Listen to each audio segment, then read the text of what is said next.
नानी के पैर छूती है और उनसे आशीर्वाद लेती है। तभी उसकी नानी उससे कहती है, इतनी बड़ी हो गई मेरी सीमा, चल जल्दी से हाथ मुंह धो ले, मैं तेरे लिए खाना लगा देती हूँ। भूख लगी होगी ना? हाँ नानी, भूख तो लग रही है मुझे, आपके हाथ के बने हुए पीले दाल और चावल खाने की। कितना टाइम हो गया है मुझे आपके हाथ का बना हुआ दाल चावल खाए हुए।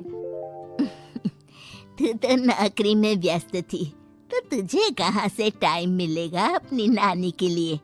और जब इतने टाइम बाद आई है तो ज्यादा टाइम के लिए रुक कर जाएगी तू।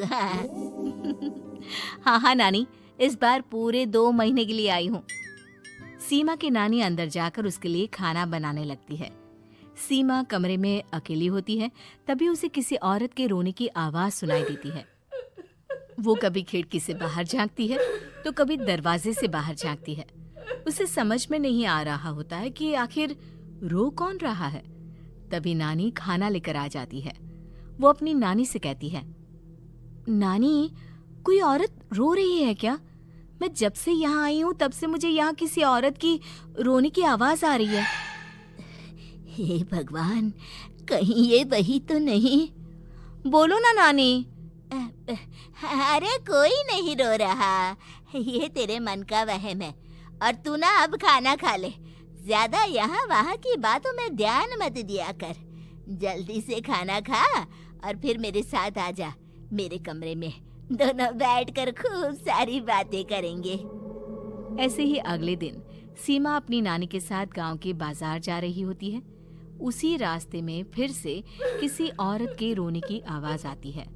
वो अपनी नानी से कहती है, अरे नानी, क्या सच में तुम्हें अभी भी किसी औरत की रोने की आवाज नहीं सुनाई दे रही? मुझे किसी औरत की बहुत बुरी तरीके से रोने और चीखने की आवाजें आ रही हैं। मैं बहुत परेशान हूँ नानी, आखिर ये कौन है? मुझे लगता है कि सीमा को शहर भेज देना चाहिए, यहाँ रहना उसके लिए ठीक नहीं। नानी बोलो ना, आप चुप क्यों हो जाते हो? सीमा, तू घर चल, मुझे तुझसे बहुत जरूरी बात करनी है। नानी सीमा को घर ले आती है और सीमा से कहती है, सीमा, कल सुबह तू शहर वापस चली जाएगी। अरे अचानक? आखिर क्या बात है नानी, आप मुझे ऐसे जाने को क्यों कह रही हो? मैं बस जो कह रही हूँ उस पर ध्यान दे। तू कल सुबह यहाँ से चली जाएगी, और ये बात मैं कोई मजाक में नहीं बोल रही। तू कल जाएगी तो मतलब जाएगी। अरे नानी, चली जाऊंगी मैं, ठीक है, पर आखिर बात क्या है ये तो बता दो। मम्मी से कोई बात हुई है या फिर मुझसे कोई गलती हुई है जो तुम मुझे अचानक से जाने के लिए बोल रही हो? देख सीमा, रात बहुत हो चुकी है और मुझे इस बारे में कोई बात नहीं करनी। चल, अब चल के मेरे साथ सो जा। सुबह की बस पकड़कर तुझे शहर भी तो जाना है।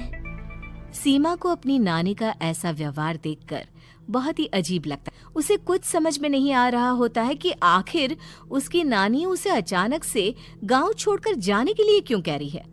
ये सारी बातें सोचते सोचते सीमा की आंख लग जाती है और वो अपनी नानी के साथ सो जाती है। ऐसे ही आधी रात को सीमा को फिर से किसी औरत की रोने की आवाज सुनाई देती है। वो उस औरत की आवाज सुनकर बार बार करवटें बदल रही होती है और तभी उसे सपने में भी एक अजीब सी औरत की परछाई दिखाई देती है, जो इतना चीख चीख कर रो रही होती है कि सीमा डरकर उठ जाती है। वो पूरे पसीने पसीने हो रही होती है। वो अपने आसपास देखती है तो घर में बिल्कुल शांति का माहौल होता है। सीमा घबरा जाती है। वो अपनी नानी को जगाने की कोशिश करती है मगर उसकी नानी नहीं जगती। सीमा को फिर से उस औरत की रोने की आवाज सुनाई देती है। आखिरकार सीमा अपने आप को रोक नहीं पाती और वो घर का दरवाजा खोलकर बाहर निकलती है। आखिर ये माजरा क्या है? आज तो मैं पता करके रहूंगी।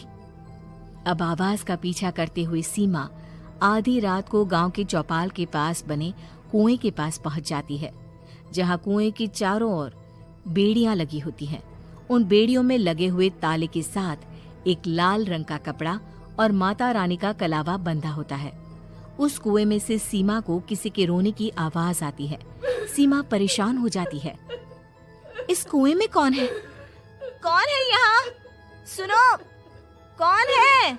कौन रो रहा है? वो चिल्ला चिल्ला कर पूछती है और साथ ही लोगों को जगाने की कोशिश करती है, मगर किसी को भी उसकी आवाज सुनाई नहीं देती। अब सीमा खुद उस कुएं के पास की बेड़ियों और तालों को खोलने की कोशिश करती है और किसी तरह कुछ देर की मशक्कत के बाद सीमा उसको खोल भी देती है। और जैसे ही वो कुआं खोलकर उसके अंदर झांकती है, सीमा उस कुएं में गिर जाती है। इतने में उसकी नानी की नींद भी खुल जाती है और सीमा को पास ना देखकर नानी परेशान हो जाती है। नानी घबराकर पूरे घर में उसे ढूंढने की कोशिश करती है, जिसके बाद उसकी नानी और सभी लोग उस खूनी कुएं के पास जाते हैं और सीमा की नानी कुएं के पास खड़ी होती है। सभी गांव वालों और सीमा की नानी को सीमा के चिल्लाने की आवाज आती है।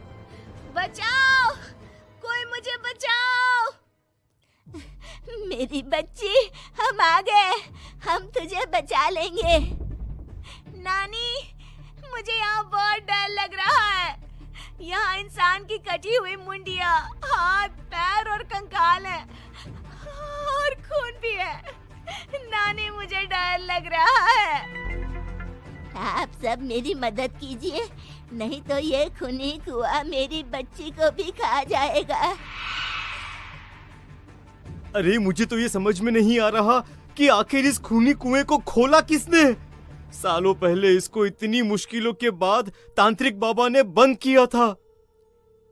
अरे पूरा गांव खूनी कुएं के बारे में अच्छे से जानता है, तो कोई भी जानबूझकर तो ऐसा करेगा नहीं। मतलब किसी ने अनजाने में इसे खोल दिया है भैया। सीमा को इस बारे में मालूम नहीं था और जब से वो यहाँ आई थी तभी से उसे किसी औरत के रोने की आवाजें भी सुनाई दे रही थी। कहीं सीमा ने ही तो उसे नहीं खोला। अगर ऐसा है तो फिर सीमा का बचना बहुत मुश्किल है। वहीं कुएं के अंदर सीमा रोते हुए बैठी होती है कि उसे आवाज सुनाई देती है जो कुएं के बाहर खड़े गांव वालों में से किसी को सुनाई नहीं देता। आज सालों के बाद मुझे ताजा खून मिलेगा। तेरा खून पीकर आज मैं अपनी प्यास बुझाऊंगा।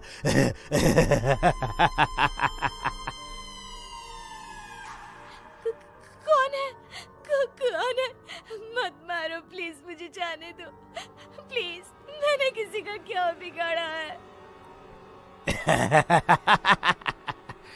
वो तुझे मरने के बाद पता चल ही जाएगा। जितने में गांव वाले और सीमा की नानी कुछ सोच पाते, उतने में उन्हें सीमा के चिल्लाने की आवाज आती है और अगले ही पल सब शांत हो जाता है। क्या हुआ?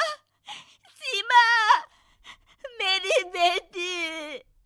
माफ करना बहन, लेकिन अब सीमा वापस नहीं आएगी। हमें एक बार फिर से कुएं को बंद करना होगा। गांव वाले तभी तांत्रिक को बुलाकर लाते हैं। एक बार फिर अपनी शक्ति से तांत्रिक बाबा उस कुएं को हमेशा हमेशा के लिए बंद कर देते हैं और वहां एक बोर्ड लगा